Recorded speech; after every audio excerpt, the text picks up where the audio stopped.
Dumbbell of the Yukon is so dark, and I really truly enjoyed this.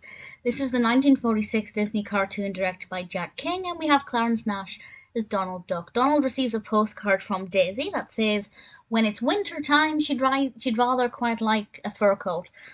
So Donald passes this cave in which there is a mother bear sleeping with her cub, and he decides to steal the cub, take it back to his house in a sack, and then he begins to envision what that bear's fur coat would look like on Daisy. And then he starts to try and find ways of killing this bear. And he decides on a method, and things go wrong. And at one point, Donald nearly hangs himself. His face is turning a funny colour. It's really, really dark, and I kind of like it. I like it when animations go much darker than you expect because it's full of surprise. And I don't think it's child friendly. I definitely don't. I don't think they would have made this today. They definitely wouldn't make this today. There would be a huge uproar. But personally, I think it's brave and bold, and I kind of like what they did with it. It is dark. It is very dark.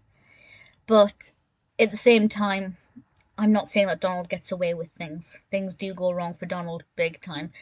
And I rather enjoyed it a lot. I thought it was beautifully animated, definitely took some risks, but I think everything paid off. It worked really well. The role of Honey in this, in several occasions, I thought was pretty delightful.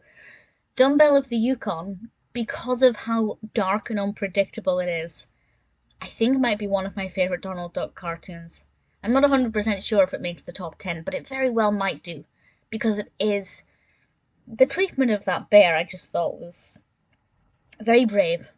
It was a bold move, but I think it paid off. I think they delivered this narrative very well.